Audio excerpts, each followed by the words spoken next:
Hello दोस्तों। संकट चौथ को संकष्टी चतुर्थी, तिलकुट माघ चतुर्थी के नाम से भी जाना जाता है। इस दिन विघ्नहर्ता गणेश जी की पूजा का विधान है। मान्यता है इस दिन जो भी माताएं गणेश जी की विधि विधान के साथ पूजा और व्रत करती है, उनकी संतान हमेशा निरोग रहती है। इस दिन व्रती महिलाओं को गणेश जी के पूजन के बाद संकट चौथ की कथा भी जरूर सुननी चाहिए। संकट चौथ की पहली व्रत कथा भगवान शिव और गणेश जी की। हिंदू शास्त्र के अनुसार माघ माह में आने वाली संकट चौथ का विशेष महत्व है। इसके पीछे की पौराणिक कथा विघ्नहर्ता गणेश जी से जुड़ी है। इस दिन गणेश जी पर बड़ा संकट आकर टल गया था, इसलिए इस दिन का नाम संकट चौथ पड़ा है। कथा के अनुसार माता पार्वती एक दिन स्नान करने के लिए जा रही थी। उन्होंने अपने पुत्र बालक गणेश को दरवाजे के बाहर पहरा देने का आदेश दिया और बोली कि जब तक वे स्नान करके ना लौटे किसी को भी अंदर नहीं आने दी। गणेश जी माँ की आज्ञा का पालन करते हुए बाहर खड़े होकर पहरा देने लगे। ठीक उसी वक्त भगवान शिव माता पार्वती से मिलने पहुंचे। गणेश जी ने तुरंत ही भगवान शिव को दरवाजे के बाहर रोक दिया। ये देख शिव जी को गुस्सा आ गया और उन्होंने त्रिशूल से वार कर बालक गणेश की गर्दन धड़ से अलग कर दी।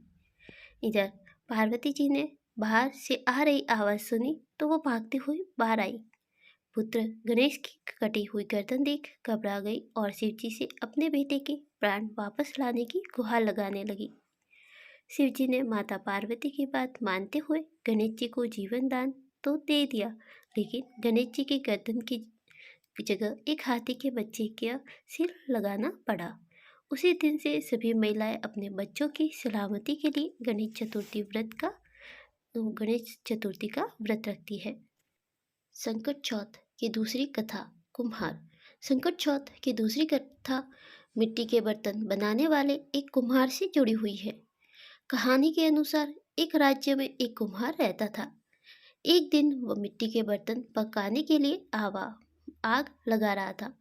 उसने आवा तो लगा दिया, लेकिन उसमें मिट्टी के बर्तन पके नहीं। यह देखकर कुम्हार परेशान हो गया और वह राजा के पास गया और सारी बात बताई। राजा ने राज्य के राज पंडित को बुलाकर कुछ उपाय सुझाने को बोला।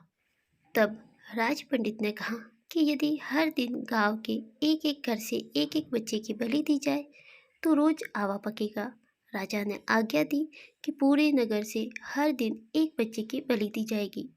कई दिनों तक ऐसा चलता रहा और फिर एक बुढ़िया के घर की बारी आई, लेकिन उसके बुढ़ापे का एकमात्र सहारा उसका अकेला बेटा। अगर बलि चढ़ जाएगा तो बुढ़िया का क्या होगा? यह सोच सोच वह परेशान हो गई। उसने संकट की सुपारी और धूप देखकर बेटे से बोला, जा बेटा, संकट माता तुम्हारी रक्षा करेगी। और खुद संकट माता का स्मरण कर उसने अपने बेटे की सलामती की कामना करने लगी। अगली सुबह कुमार ने देखा कि आवा भी पक गया और बालक भी पूरी तरह से सुरक्षित है। और फिर संकट माता की कृपा से नगर के अन्य बालक जिनकी बलि दी गई थी वह सभी भी जी उठे। पौराणिक मान्यता के अनुसार उसी दिन से संकट चौथ के दिन माँ अपने बेटे की लंबी उम्र के लिए भगवान गणेश की पूजा और व्रत करती है। Thanks for watching. Please like, share and subscribe.